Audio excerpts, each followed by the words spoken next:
தட்டி ஊற்றுதான் உள்ள வரீங்க யார்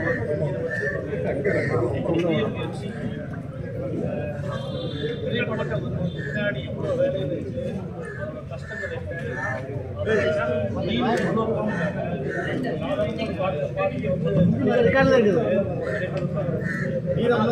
எந்த படமா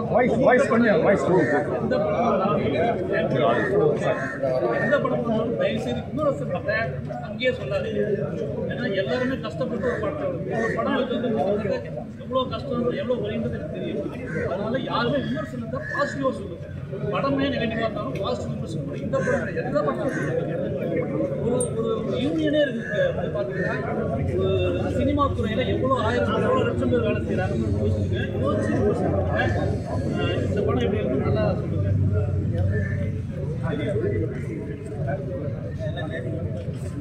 அனைவருக்கும் வணக்கம். நல்ல படம் பார்த்துருக்கீங்க நினைக்கிறேன். முதல் படம் எல்லாருக்கும் சப்போர்ட் பண்ணுங்க.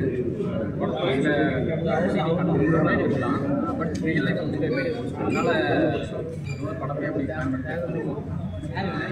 எல்லாம் சப்போர்ட் எல்லாருக்கும்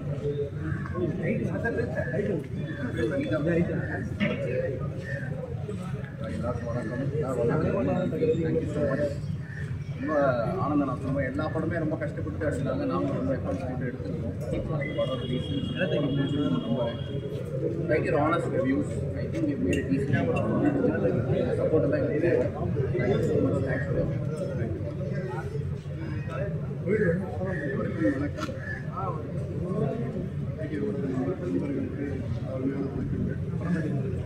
இந்த படம் ரெண்டாவது வைக்கணும் இந்த கையில் தான் இருக்குது.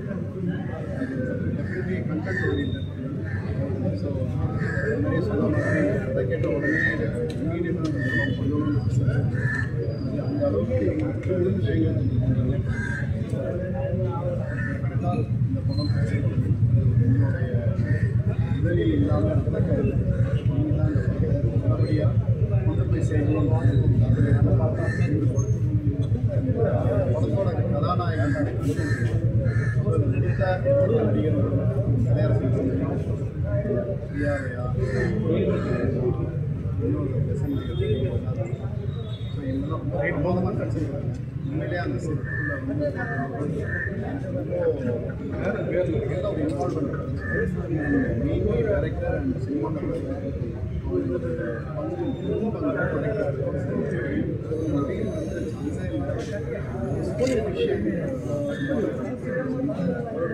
அண்ட் டேரக்டர் சென்ஸ் உள்ளவர். ஸோ இந்த படத்தை எல்லாம் கரெக்டாக மக்கள்கிட்ட சேர்த்து இந்த படத்தை ஒரு வெற்றி படமாக உங்கள் பங்கு. தேங்க்யூ.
பார்க்குற ஆடியன்ஸ் எல்லாருக்கும் இந்த படம் ஒரு பெரிய ட்ரீட்டாக ரொம்ப பெரிய டீமோட எஃபர்ட் இருக்குது.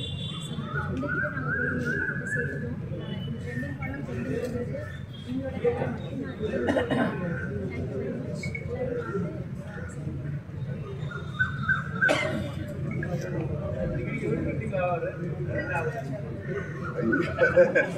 இல்லை அது இந்த படத்தில் நீங்கள் என்ன பண்ணீங்கன்னு கேள்வி கேட்டீங்க. என்னுடைய டீம் தான் அந்த படம்.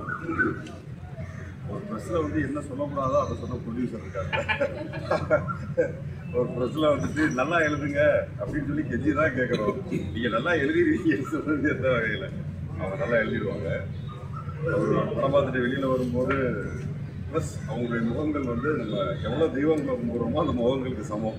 அந்த முகம் கொஞ்சம் சந்தோஷமாக இருந்தால் தான் அந்த படம் ஓடும். அந்த வகையில் வந்த எல்லாருடைய முகமும் ரொம்ப சந்தோஷமாக இருந்தது. அதனால் இந்த படம் ஹிட் படம் வந்து மாற்றமும் இல்லை. அவங்க திரும்ப திரும்ப விமர்சனம்னு சொல்லி சொல்லுவாங்க. ஒரே சமயத்தில் பாசிட்டிவாக 50 பேர் விமர்சனம் எழுதுறாங்க, நெகட்டிவாக 50 பேர் விமர்சனம் எழுதுறாங்க. ஓடுற படம் தான் ஓடுது. எல்லா படத்துக்கும் அந்த பாசிட்டிவ் நெகட்டிவ் இருக்குது. பட் ஆனால் ஓடுற படம் தான் ஓடும். அது மக்கள் கையில் தான் இருக்குது. பட் ஆனால் உங்களால் என்ன பண்ண முடியுங்கிறத தான் அவர் வேறு மாதிரி கேட்காரு. என்ன பண்ண முடியும் அப்படின்னா, நாளை காலையில் தேட்டரில் அந்த சூப்பர் ஸ்டார் படங்கள் ஆட்டோமேட்டிக்காக வந்துடுவாங்க. இந்த மாதிரியான படங்களுக்கு வரமாட்டாங்க. நீங்கள் ஒன்றே ஒன்று மட்டும் பண்ணுங்கள், வர வைக்கிறதுக்கு உங்களால் என்ன பண்ண முடியுமோ அதை பண்ணுங்கள். அதுக்கப்புறம் படம் ஓடுறது அவங்க உங்கள் கையில் இருக்குது. ஆனால் அந்த முதல் காட்சி, இரண்டாவது காட்சி, இரண்டாவது நாள்லேயே ஒரு திரைப்படத்தை வந்து தேட்டரை விட்டு கொடுக்கக்கூடிய ஒரு சூழல் இன்னைக்கு இருக்குது. யார் மேலே நம்ம சொல்ல முடியாது. That is practical. தேட்டருக்காரனும் ஆள் வரலைன்னா வச்சுக்க போகிறது.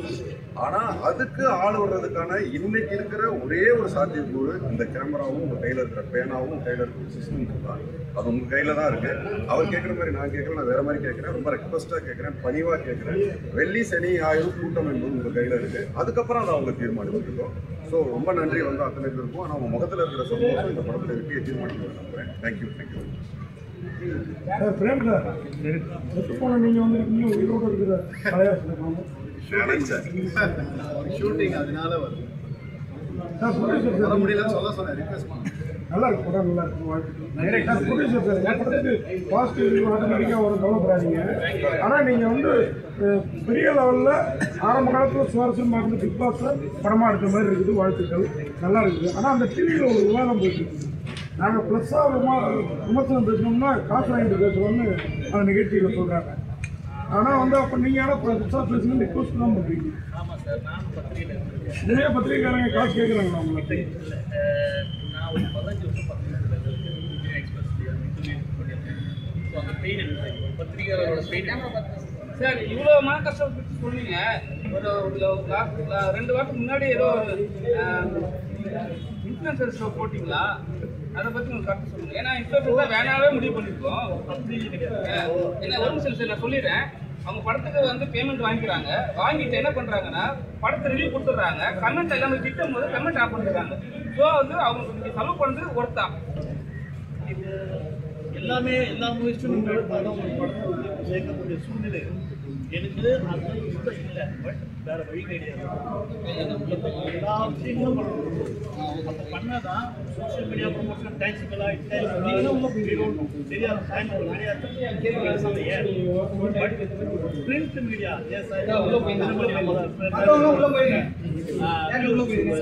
அதுதான் நமக்கு டேக்ஸ்.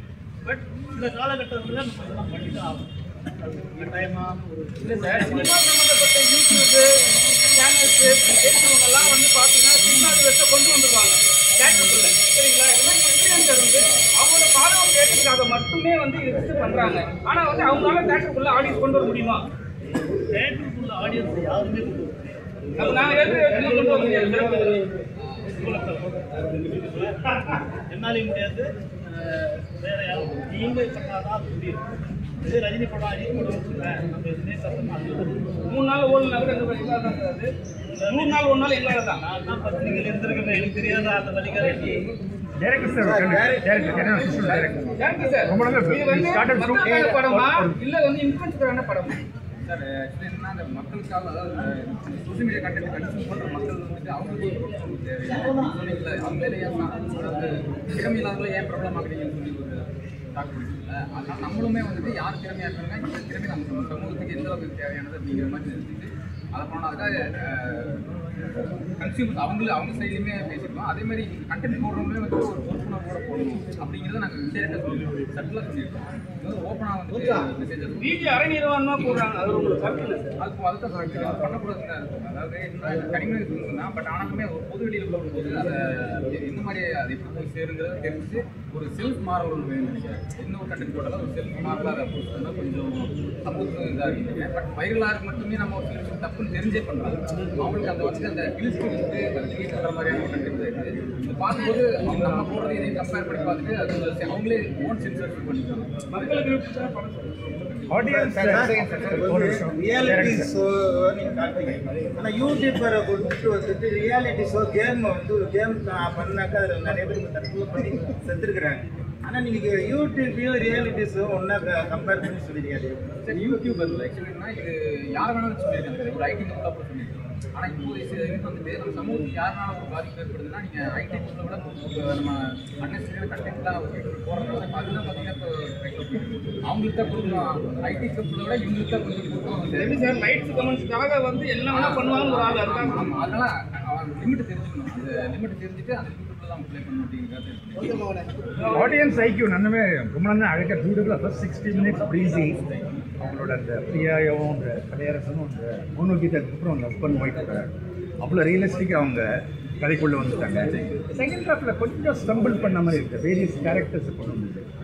இப்போ சொல்ல ஒரு ஹாஸ்பிட்டலுக்கு அவன் அம்மா கேரக்டரு முடிவில் ஏதாவது கொஞ்சம் தடுமாற்றம் இருந்ததா?